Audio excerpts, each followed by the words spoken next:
Hello जी, कैसे हैं आप सब। आज एक और इम्पॉर्टेंट एपिसोड के साथ मैं आपकी खिदमत में हाजिर हूं। आज की इस वीडियो में हम बात करेंगे बांग्लादेश की तरक्की के बारे में, इकोनॉमिक प्रोग्रेस के बारे में, जिसमें पाकिस्तान और इंडिया के लिए बहुत से लेसन्स मौजूद हैं। 1971 में पाकिस्तान से जुदा होने वाले बांग्लादेश ने पिछले 50 सालों में तरक्की की बहुत सी मंजिलों को पार किया है और इनके इस तरक्की के सफ़र में पाकिस्तान और भारत के लिए बहुत से लेसन्स मौजूद हैं। 1971 में बांग्लादेश जब पाकिस्तान से अलहदा हुआ तो उस वक़्त के जो यूएस प्रेसिडेंट थे रिचर्ड निक्सन, उन्होंने इसको एक बास्केट केस कहा था, यानी कि बिल्कुल एक फारिग चीज़ जो कि किसी काम की नहीं है। लेकिन वक्त ने साबित किया और बांग्लादेश ने अपनी सलाहियतों का लोहा मनवाया। आज की इस वीडियो में हम बात करेंगे उस रेसिपी की जो बांग्लादेश की तरक्की का सबब बनी। ये रेसिपीज़ क्या हैं, इनमें क्या कंपोनेंट्स हैं, क्या पाकिस्तान उस रेसिपी को यूज़ कर सकता है अपनी तरक्की के लिए। आज की इस वीडियो में हम वो रेसिपी देखेंगे जो बांग्लादेश की तरक्की का सबब बनी। हम बांग्लादेश के जितने भी इंडिकेटर्स को डिस्कस करेंगे, साथ साथ पाकिस्तान और इंडिया के साथ भी कंपैरिजन करते जाएंगे ताकि आपको जो सारी सिचुएशन है वो मज़ीद क्लियर हो जाए। और एंड पर ये जो फैक्टर्स हैं बांग्लादेश की तरक्की में, जो रेसिपी है उसका होलिस्टिक कंपैरिजन करेंगे पाकिस्तान से। तो हमारे जिन व्यूअर्स को इकोनॉमी में इंटरेस्ट है और वो ये जानना चाहते हैं कि किस तरह मुल्क नीचे से उठकर ऊपर आते हैं, किस तरह वो अपनी तरक्की करते हैं, इकोनॉमिक प्रोग्रेस को किस तरह अचीव करते हैं, उनके लिए आज की वीडियो में बहुत कुछ है सीखने के लिए। बांग्लादेश की तरक्की की आज हम रेसिपी जानने की कोशिश करेंगे।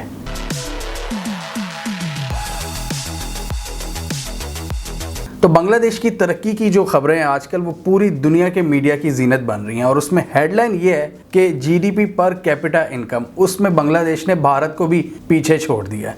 आपको याद होगा अभी 2 हफ्ते पहले हमने पाकिस्तान की इकॉनमी के हवाले से बड़ी एक इम्पॉर्टेंट वीडियो बनाई थी जिसमें हमने डिस्कस किया था जो सारे हमारे इकोनॉमिक इंडिकेटर्स आए हैं ताज़ा, जिसमें 4% इकोनॉमिक ग्रोथ हमने अचीव की है। इसके अलावा हमारा भी पर कैपिटा इनकम थोड़ा सा इंक्रीज़ हुआ है। हमने उसमें सारी रीजंस को डिफ़ाइन किया था। तो उस वीडियो में हमने बताया था कि पाकिस्तान का जो पर कैपिटा इनकम है वो बढ़कर $1543 हुआ है, तकरीबन $1543 सालाना, यानी कि जो एवरेज इनकम होती है। बांग्लादेश की वो इस वक्त तकरीबन $2227 है सालाना। और इंडिया की इस साल की जो फिस्कल ईयर की आई है पर कैपिटा इनकम वो है $1947, यानी बांग्लादेश इंडिया से $300 आगे है और पाकिस्तान से तकरीबन $700 आगे हैं वो। मतलब यहाँ से आप अंदाज़ा लगा सकते हैं कि लोगों की जेब में कितना पैसा है। ये आपको पूरी एवरेज बताती है पर कैपिटा इनकम कि हर बंदे के पास एवरेज कितना पैसा है। अब बांग्लादेश के पर कैपिटा इनकम की बात करें तो पिछले 10 सालों में ये तकरीबन डबल हुआ है। एक दौर था जब पाकिस्तान इन दोनों मुल्कों से आगे था। साउथ एशिया का जो रीजन है पाकिस्तान उसमें टॉप पर था। ये जो मुशर्रफ का दौर था 2003-4 का, हम तकरीबन बांग्लादेश से डबल थी हमारी पर कैपिटा इनकम, क्योंकि इकोनॉमिक प्रोग्रेस बड़ी ज़बरदस्त थी। तो 2007-8 तक हम बड़े अरसे से इंडिया और बांग्लादेश दोनों से आगे थे। हम एक अमीर मुल्क थे, यानी हमारे लोगों के पास उनकी जेबों में जो पैसा था वो ज़्यादा था बनिस्बत इंडिया और बांग्लादेश के लोगों के। फिर हम सबको पता है कि दहशतगर्दी की एक लहर आई पाकिस्तान में और उसने पाकिस्तान की जो तरक्की है उसमें बहुत ज़्यादा रुकावटें डाली और फिर हम देखते देखते दोनों मुल्कों से हम पीछे रह गए। पर कैपिटा इनकम जहां पाकिस्तान बांग्लादेश से डबल था और इंडिया से भी आगे था काफ़ी, अब हम दोनों मुल्कों से पीछे हैं और फिगर्स आपके सामने हैं। पाकिस्तान की करंट इकोनॉमिक सिचुएशन जानने के लिए आप ये वीडियो लाजमी देखिए। अब हम बात करते हैं जीडीपी के ओवरऑल साइज़ और जीडीपी ग्रोथ रेट के हवाले से। बांग्लादेश का जो ओवरऑल साइज़ है जीडीपी का वो है तकरीबन $365 बिलियन। अफसोस की बात है कि ये पाकिस्तान से रकबे में भी बहुत छोटा है, आबादी भी इनकी कम है और पाकिस्तान का जो हमारी इकॉनमी का साइज़ है वो तकरीबन $300 बिलियन के करीब है, यानी कि बांग्लादेश से $65 बिलियन कम छोटी है हमारी इकॉनमी। जबकि आज से तकरीबन 15-16 साल पहले ये सिचुएशन नहीं थी। ये दहशतगर्दी की एक लहर ने, जैसे मैंने पहले बताया, हमें बहुत बड़ा नुकसान पहुंचाया है पाकिस्तान को और इंशाल्लाह उम्मीद है पाकिस्तान अब एक रिकवरी की जानिब गामज़न है। तो खैर अपने टॉपिक पर आते हैं। ग्रोथ रेट की बात करें तो इस साल बांग्लादेश वो मुल्क था, ये कोविड के साल में 2020 में बहुत कम ममालिक में से था जिन्होंने पॉजिटिव ग्रोथ हासिल की। पूरी दुनिया में हमने देखा, हमने कई वीडियोज़ में बताया हुआ, चाहे यूरोप हो, चाहे अमेरिका हो या हमारा रीजन हो, सब ने नेगेटिव ग्रोथ देखी है। सिर्फ चाइना और बांग्लादेश और कुछ एक दो कंट्रीज थे जिनकी नेगेटिव में नहीं रही ग्रोथ। ऑब्वियसली इनकी तरक्की स्लो डाउन तो हुई लेकिन नेगेटिव में नहीं गई। कोविड के दिनों में भी इन्होंने 5% के साथ ग्रो किया। अब हम देख रहे हैं कि 2021 का जो फिस्कल ईयर है उसमें पाकिस्तान की ग्रोथ आई है तकरीबन 4% के करीब, जो हमने इसी वीडियो में बताया था कि एक बड़ी अच्छी परफॉर्मेंस है। भारत की इकॉनमी इसी पीरियड में -7.3% तक गिरी है, मतलब इसमें हमने गिरावट देखी है। पाकिस्तान की 4% तक ग्रो की है और इंडिया की गिरी है -7.3% तक, जो इंडिया की वर्स्ट परफॉर्मेंस है आज तक की। और बांग्लादेश ने इसी पीरियड में 6.8% के साथ ग्रो किया है। मतलब ना सिर्फ कोविड के दौरान पॉजिटिव ग्रोथ, एक जबरदस्त बाउंस बैक 6.8% के साथ, और इसके अलावा अगर प्री कोविड एरा की बात करें तो बांग्लादेश की जो ग्रोथ है वो 8% को टच कर रही थी, 8-9% को। ये हमने ये भी डिस्कस किया हुआ है कि वियतनाम, बांग्लादेश, इथोपिया, चाइना, ये वो कंट्रीज थे कोविड से पहले जो क्रेजी ग्रोथ हासिल कर रहे थे, और बांग्लादेश वापस मोमेंटम पर आ चुका है। तो ये तो हमने देख ली जो खबर थी, जो हेडलाइन थी कि किस तरह बांग्लादेश ने पाकिस्तान और इंडिया दोनों को पीछे छोड़ दिया इकोनॉमिक प्रोग्रेस में, और स्पेशली कोविड के दिनों में। अब हम बात करेंगे उस रेसिपी के बारे में। वो क्या है, वो फार्मूला क्या है जिसके तहत इन्होंने तरक्की हासिल की है। वो हम उन सारे कंपोनेंट्स को देखेंगे बारी बारी, और एंड पर हम इसका, जैसे मैंने पहले कहा, एक होलिस्टिक कंपैरिजन करेंगे पाकिस्तान के साथ। ये बड़ा इंटरेस्टिंग है, आपने लाजमी सुनना है। तो जो सबसे पहला फैक्टर है बांग्लादेश की ग्रोथ में वो है इनका टेक्सटाइल सेक्टर। इनकी गारमेंट की जो एक्सपोर्ट्स हैं वो पूरी दुनिया में बहुत तेज़ी से ग्रो कर रही हैं पिछले 10 सालों में।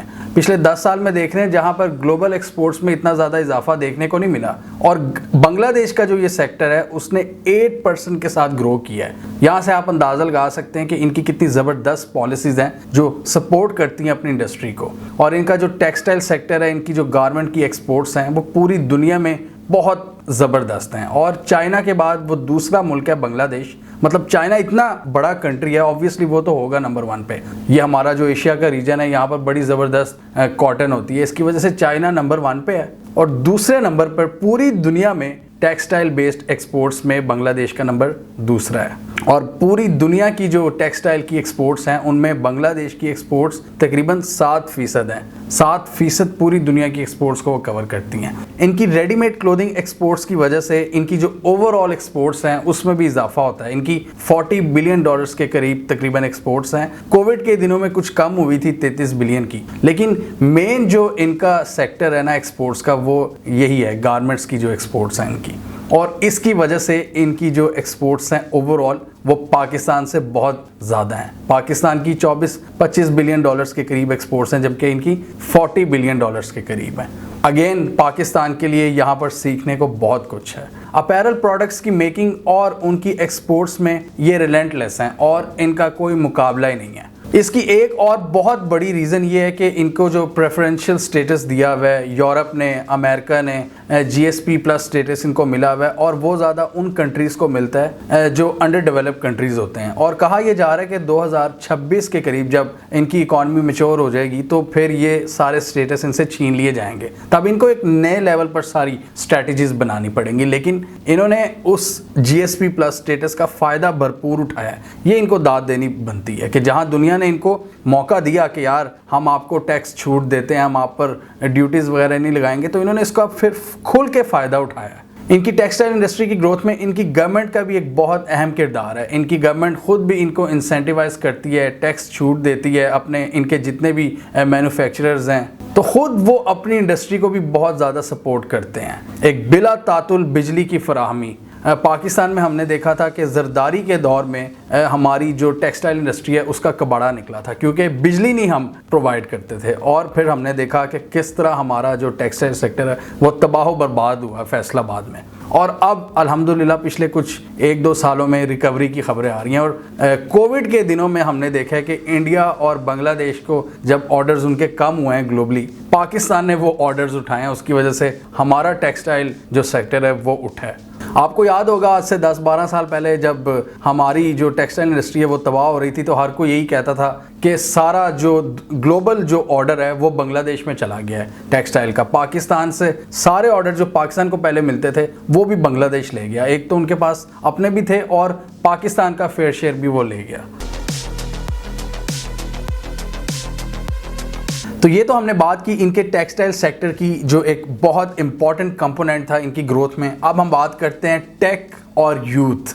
ये एक ऐसा मिक्सचर है जिसकी वजह से बांग्लादेश बहुत तेज़ी से तरक्की कर रहा है। पाकिस्तान की तरह बांग्लादेश में भी जो आबादी है, बहुत बड़ी आबादी, 50% से ज़्यादा आबादी वो यूथ पर मुश्तमिल है। इनकी आबादी ओवरऑल 16 करोड़ से ज़्यादा है और 50% से ज़्यादा आबादी की उम्र 25 साल से भी कम है।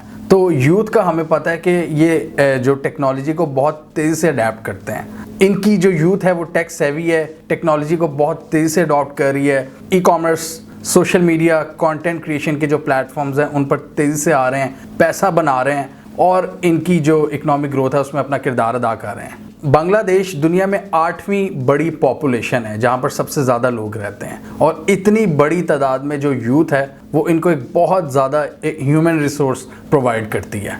इसी वजह से इनका जो इंफॉर्मेशन टेक्नोलॉजी का सेक्टर है वो डिफरेंट डायमेंशंस में ग्रो कर रहा है, चाहे वो टेलीकॉम हो, चाहे ये इनकी आईटी की एक्सपोर्ट्स हों, सोशल मीडिया पर रोज़गार कमाने के मौके हों, या फिर ई कॉमर्स प्लेटफॉर्म्स पर अपने बिजनेसेस को ग्रो करना।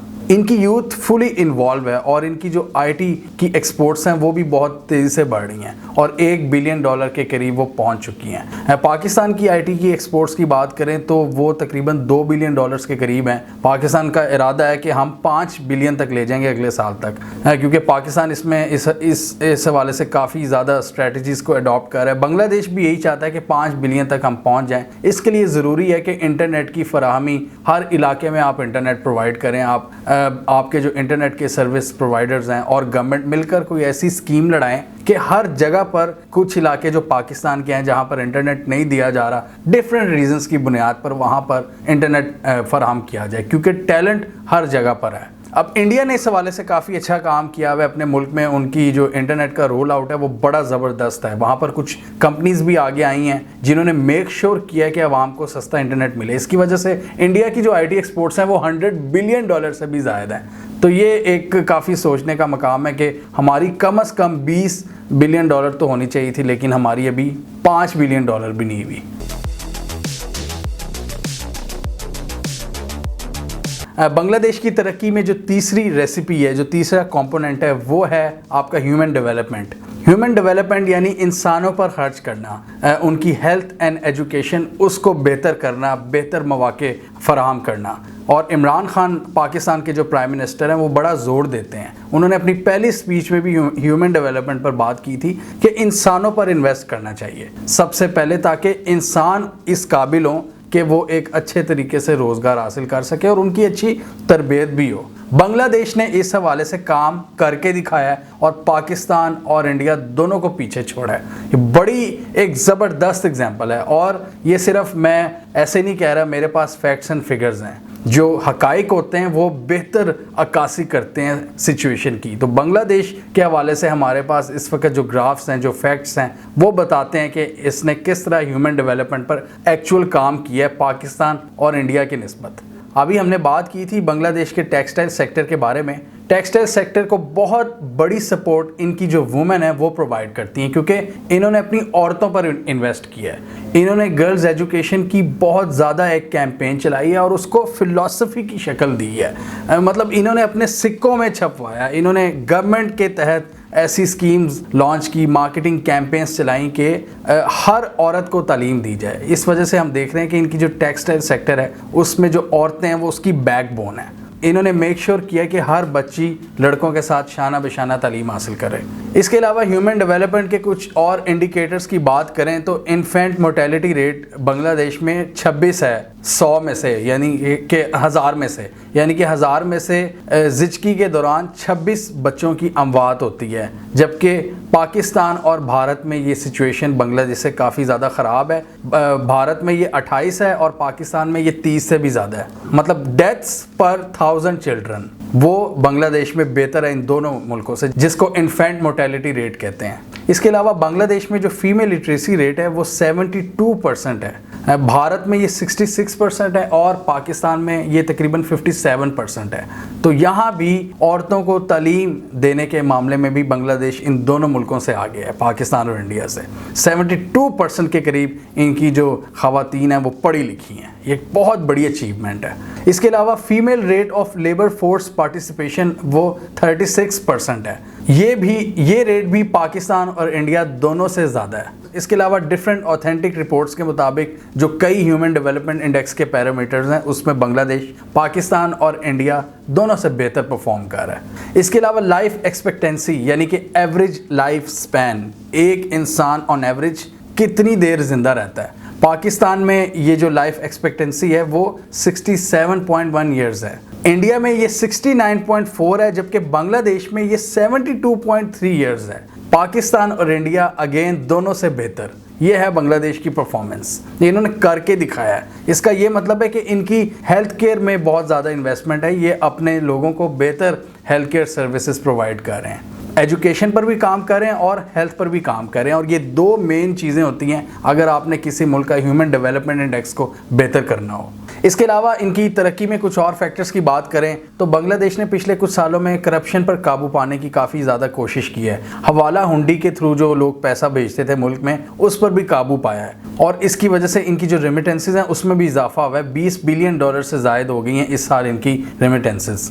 यानी इन्होंने इनकरेज किया कि लोग ऑफिशियल्स चैनल के थ्रू मुल्क में पैसा भेजें, यानी बैंकिंग चैनल्स को यूज़ करें ताकि इनकी इकॉनमी को फ़ायदा हो। डेट टू जीडीपी रेशो की बात करें तो पाकिस्तान और इंडिया की डेट टू जीडीपी रेशो तकरीबन 90%, 100% को टच कर रही है, जो कि एक टेरिबल सिचुएशन है। जबकि बांग्लादेश में ये 30 to 40% के दरमियान है।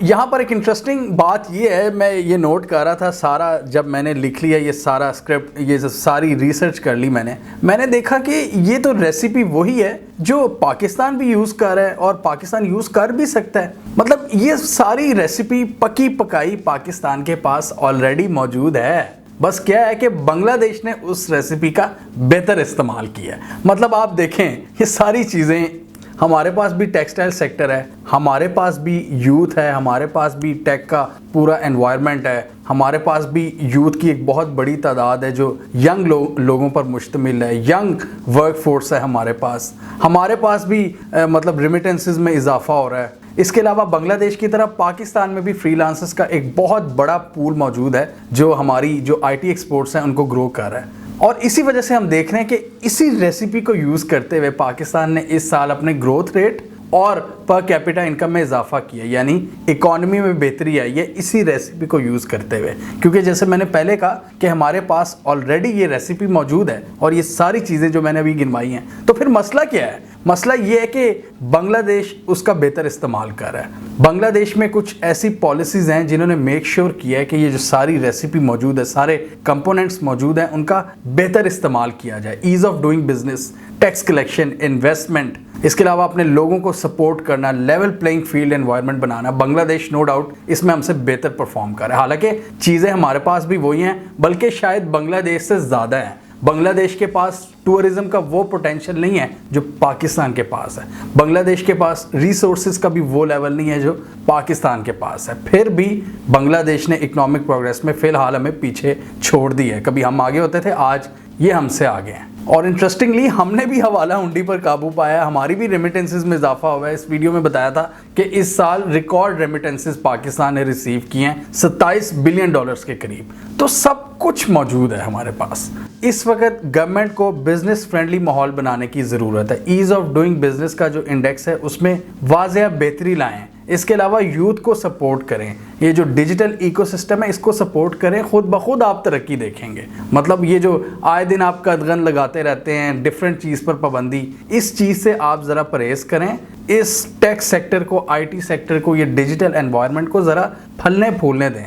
उसके बाद आप उसको रेगुलेट करें। उसके बाद ये यूथ के पास, मतलब ऑब्वियसली इस वक्त ट्रेडिशनल जॉब्स का दौर ख़त्म हो रहा है, गवर्नमेंट के पास भी ज़्यादा जॉब्स नहीं है देने को, तो इस वक्त यूथ के पास बड़े ये आइडियल एक प्लेटफॉर्म है, ये डिजिटल प्लेटफॉर्म। इसको सपोर्ट करे गवर्नमेंट। और सपोर्ट किस तरह करना है कि बस कम से कम दखल अंदाजी करे।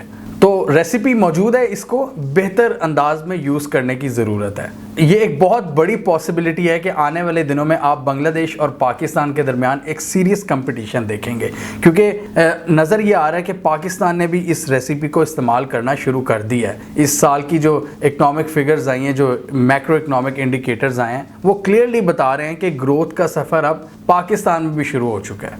इसके अलावा पाकिस्तान और बांग्लादेश की एक और मुश्तरका चीज़ जो इस दफ़ा देखने को मिली है कि कोविड के मामले को इन दोनों कंट्रीज़ ने बड़े ज़बरदस्त तरीके से हैंडल किया है, और कोविड के बाद इन दोनों की जो इकोनॉमीज़ हैं वो भी ज़बरदस्त तरीके से उन्होंने बाउंस बैक किया है। तो ये पूरी दुनिया ने देख लिया। जो मुल्क बड़ा एक्सपर्ट बनते थे, जो अपने आप को बड़ा कहते थे कि हम बड़े तमीज़ वाले लोग हैं, हमारे पास सारे रिसोर्सेज हैं, तो यहाँ पर उन कंट्रीज़ को जहाँ पर जिनको दुनिया इतना ज़्यादा नहीं समझती थी, उन्होंने बेहतर तरीके से परफॉर्म किया, जैसे पाकिस्तान और बांग्लादेश।